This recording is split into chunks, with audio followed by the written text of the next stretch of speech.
Baik, itu dia persembahan yang istimewa daripada Sarah Fazmi.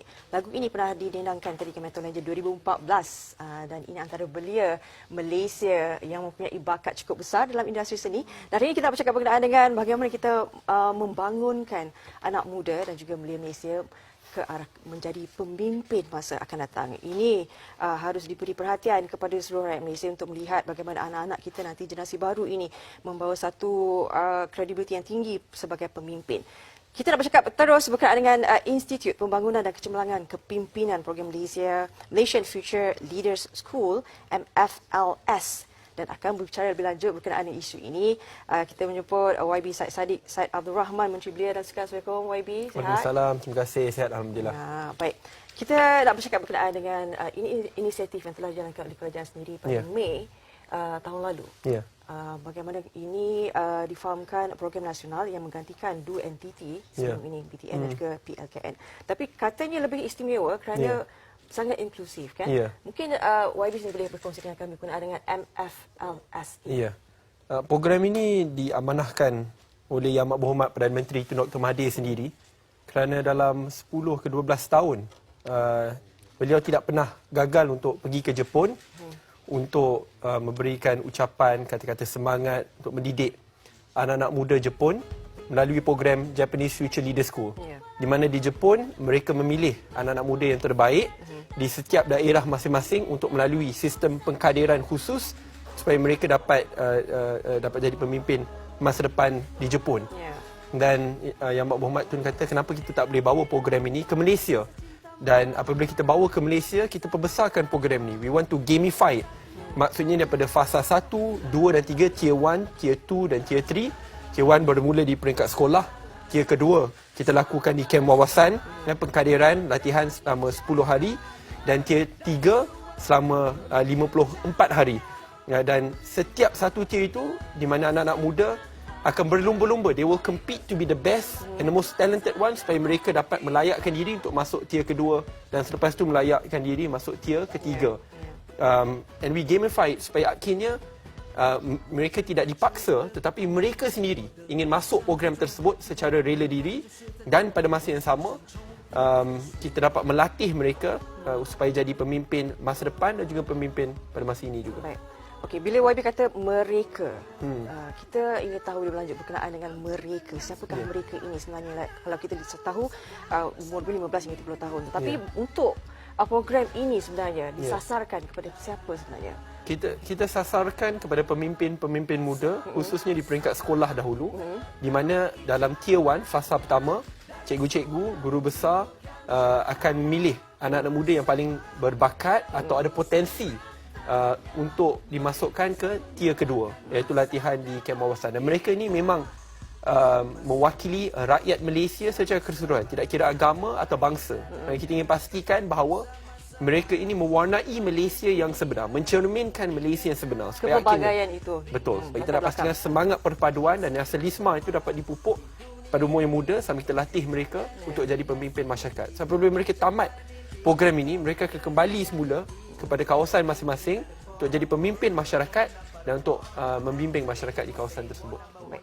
Bila kita menyentuh berkenaan dengan anak muda, generasi muda ini lain sikit, luar biasa sikit mereka ini. Jadi bagaimana sebenarnya, elemen apa yang akan diterapkan melalui program seperti mana YB kata kalau TT2 ini 10 hari konsepnya. Jadi apa sebenarnya, elemen apa yang diterapkan? Banyak, especially teamwork, nasionalisme, patriotisme, perpaduan, pada masa yang sama leadership, pengucapan awam, critical thinking. Kita nak pastikan mereka ini dapat bekerjasama, tidak kira agama atau bangsa. Mereka berani untuk berfikiran di luar kotak untuk menyelesaikan masalah. Mereka boleh jadi seorang pemimpin, boleh berucap di depan halayak umum, dapat buat problem solving skills sekali. Semua perkara ini sangat penting. Dan khususnya apabila mereka masuk ke fasa ketiga, tahun lepas kita berjaya melatih 27,000 anak muda di seluruh Malaysia. Dalam 27,000 tersebut hanya 240 saja layak untuk masuk fasa ketiga. Dan uniknya untuk mereka masuk ke fasa ketiga ini, pertama mereka ada sistem penilaian semasa mereka melalui fasa kedua itu di kamp tersebut. Yang 10 hari itu. Betul. Baik. Tapi selepas itu mereka ada sesi wawancara di mana mereka akan dinilai daripada segi pengucapan awam, mereka dinilai daripada segi fizikal mereka dinilai in terms of their critical thinking, pengetahuan am. Saya sendiri hadir salah satu sesi wawancara tersebut, and we saw that they are truly amazing. Pengetahuan mereka baik, mereka tahu apa yang berlaku di Malaysia dan juga di luar Malaysia. Mereka fasih dalam bahasa Melayu dan juga bahasa Inggeris. Pada masa yang sama, cara mereka menjawab tu jelas menunjukkan bahawa mereka berjaya mengupas isu-isu semasa dengan sangat baik, dan mereka boleh jadi seorang pemimpin. Maknanya mereka ini yang 240 individu yang terpilih ke peringkat ketiga ini, umurnya dalam Form 5 tapi baru habis SPM juga. Jadi ini menjadikan sebagai platform yang baik juga YB, boleh saya katakan, sebab apabila Kabinet telah meluluskan pengudi muda berusia 18 tahun, adakah ini sebagai platform melihat bagaimana memberi pendedahan tentang erti demokrasi, tentang, adakah ini antaranya? Betul. Ini salah satu programnya. Seperti saya tekankan, apabila mereka dapat dijadikan seorang pemimpin muda, apabila mereka balik ke kawasan masing-masing, mereka boleh bimbing anak-anak muda di kawasan tersebut daripada segi kesukarelawanan, pada masa yang sama ketokohan mereka dan yang lain. Sebab itu yang penting, walaupun kita tidak dapat nak melatih berjuta-juta anak muda, tetapi mereka ini boleh jadi kumpulan berpengaruh dan mereka sendiri boleh membimbing rakan-rakan mereka yang lain. Di peringkat ketiga ini, apa yang paling difokuskan, yang utamanya? Ada banyak. Peringkat ketiga ni dia agak panjang sedikit sebab we really want to invest in them, in their future. Sebab itu tempoh masa dalam 52 ke 54 hari.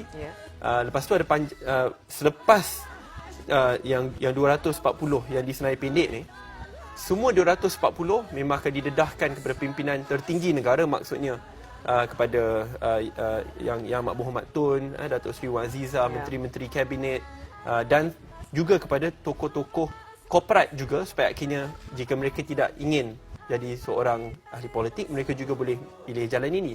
Bukan itu saja, mereka juga akan dihantar ke negara-negara ASEAN yang lain, all 240 of them. Dan selepas itu, dalam 240, hanya 100 saja, the best and the smartest, the cream of the crop, akan terpilih untuk pergi MFLS Go Global pada bulan April untuk ke Jepun. Saya rasa dalam tempoh masa 2 minggu untuk latihan kepimpinan di sana. Maksudnya itu adalah jumlah yang betul-betul ditapis. Daripada 27,000 tu, itu saja yang akan. So if you notice, it's always a filtering process, because we want to gamify, supaya bila mereka masuk, mereka tidak tak apalah, macam ini macam normal summer camp, tapi mereka ingin bekerja keras, berusaha supaya akhirnya mereka dapat melayakkan diri. Sebab itu kalau kita lihat, kita boleh tanya mereka sendiri, they don't feel forced, tidak dipaksa untuk menyertai camp ini. Mereka minat, dan sebab itu mereka kongsikan kepada rakan-rakan lain. Dan pada tahun ini, pejabat saya sini telah terima banyak surat-surat pohon untuk mereka dapat masuk. Tapi cakap ini bukan saya yang boleh pilih. Nak untuk masuk ke fasa ketiga, lagilah banyak ibu bapa tulis tolonglah. Tapi kita nak pastikan bahawa proses dapat dilakukan sebaik mungkin. Dan pada masa yang sama, kita nak, kalau boleh, kita akan cuba latih sebanyak anak muda yang mungkin untuk menyertai program ini. Baik. Jadi seperti mana YB kata, peringkat ketiga ini sedang berlangsung, dan untuk tahun ini saja dah bermula kembali untuk pertandingan pertama dan kedua.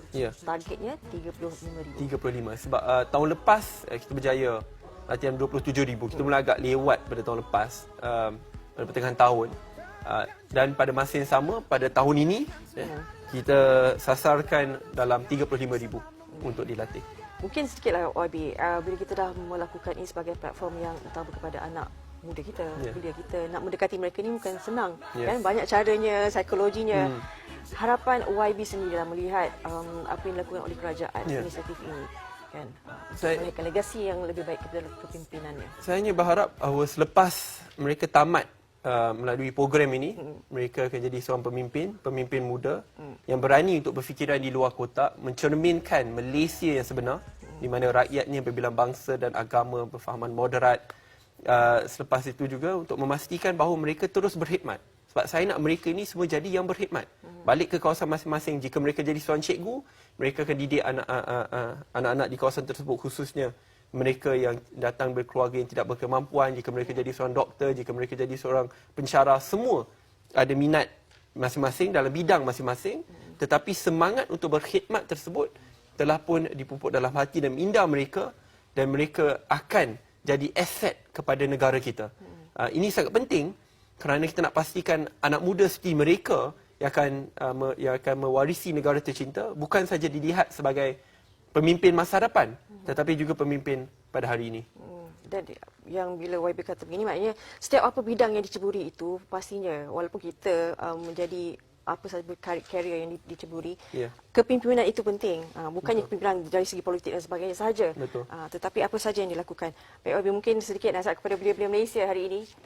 Sedikit saja, banyak nasihat lebih untuk merumuskan. Saya berharap bahawa anak-anak muda di Malaysia berani untuk berfikiran di luar kotak, kerana ada banyak rintangan yang akan kita lalui. Ada yang berkata bahawa kita terlalu muda, tidak berpengalaman. Ada yang berkata mungkin kita tidak ada networking, tidak ada financial capital seperti yang lain.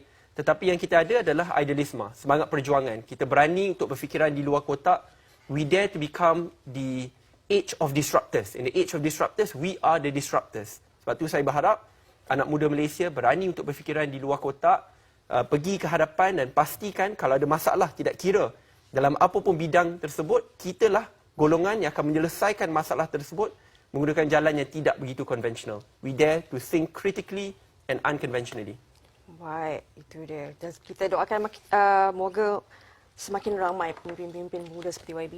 Kan? InsyaAllah, untuk ada ramai lagi di luar sana. Ya, menaikkan lagi ekonomi negara, pembangunan negara dan kestabilan politik juga kita mengharapkan dengan adanya seperti inilah, usaha-usaha seperti ini. Terima kasih YB Said Saddiq, Said Abdul Rahman, Menteri Belia dan Sukan, dan seterusnya kita akan berehat seketika, YB. Terima kasih. Baik, kita akan kembali nanti dengan semangat muhibah sepenuh dengan tahun baru ini. Semuanya selepas ini di Malaysia hari ini.